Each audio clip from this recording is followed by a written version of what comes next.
Salut à tous. Aujourd'hui, je vais poser une question simple. L'Afrique qu'on nous montre sur les cartes du monde, est-ce vraiment sa vraie taille? Parce que si vous pensez que le continent africain est petit par rapport à l'Europe ou à l'Amérique du Nord, eh bien, préparez-vous à une surprise. Ce que vous voyez sur la carte est une illusion, une distorsion volontaire qui remonte à plusieurs siècles.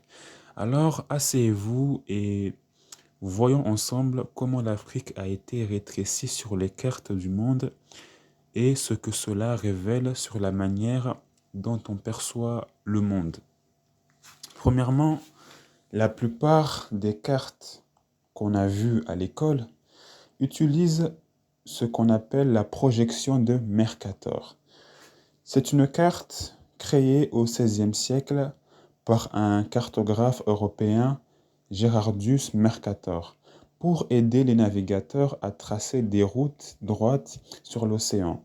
Sauf que cette carte déforme les surfaces, elle agrandit énormément les régions proches des pôles et rétrécit les zones proches de l'équateur, où se trouve justement l'Afrique. Résultat, le Groenland, minuscule en réalité, apparaît aussi grand que l'Afrique, mais en vrai, l'Afrique est 14 fois plus grande que le Groenland. L'Europe paraît presque aussi grande que l'Afrique, mais en réalité, l'Afrique est 3 fois plus grande que l'Europe. Vous voyez, c'est une question de perception, pas de géographie. Deuxièmement, regardez bien ces chiffres. La superficie réelle de l'Afrique est environ de 30 millions de kilomètres 2. Elle pourrait contenir les États-Unis, la Chine, l'Inde, le Japon et toute l'Europe réunie. Oui, vous avez bien entendu, hein, tout ça à l'intérieur du continent africain. Mais la carte qu'on nous a montrée à l'école fait croire que l'Afrique est moyenne, alors qu'en réalité, c'est le deuxième plus grand continent du monde, juste après l'Asie, et de très peu. C'est cette sous-représentation visuelle qui n'est pas anodine. Elle influence la manière dont on perçoit la puissance, l'importance et la valeur de l'Afrique dans le monde. Troisièmement, vous pourrez vous demander, mais pourquoi ne pas simplement utiliser une carte plus fidèle?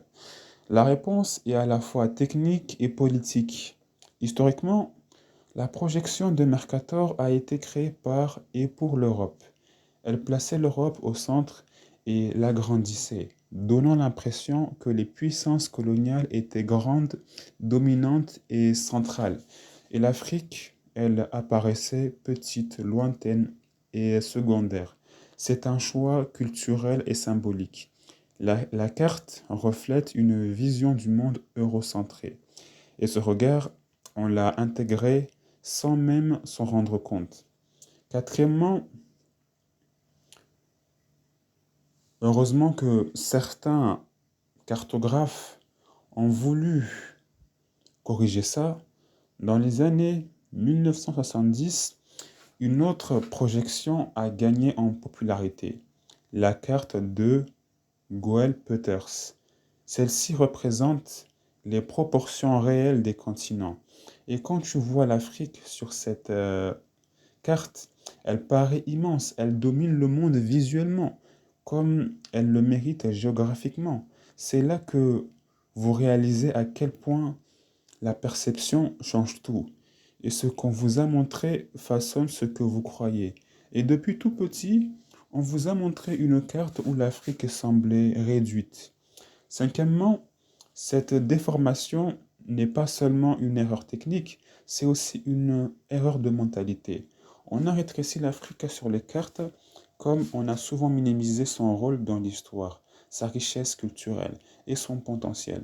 Mais quand vous regardez la vraie carte, vous comprenez, l'Afrique, c'est le cœur du monde, c'est le continent des origines, celui qui relie toutes les terres. Et sa vraie taille symbolise aussi sa vraie importance. En conclusion, La prochaine fois que vous regardez une carte du monde, souvenez-vous de ça. Ce n'est pas la Terre qui ment, c'est la projection qu'on nous a donnée. L'Afrique n'a jamais été petite, c'est nous qui avons été condamnés à la voir petite. L'Afrique, c'est la grandeur, la diversité et la richesse. Il est temps que le monde et surtout les Africains eux-mêmes reprennent conscience de cette réalité. Si vous avez aimé cette vidéo et qu'elle vous a fait réfléchir, partagez-la, abonnez-vous et aidez-nous à rétablir la vérité. L'Afrique est immense dans sa taille, dans son histoire et dans son avenir.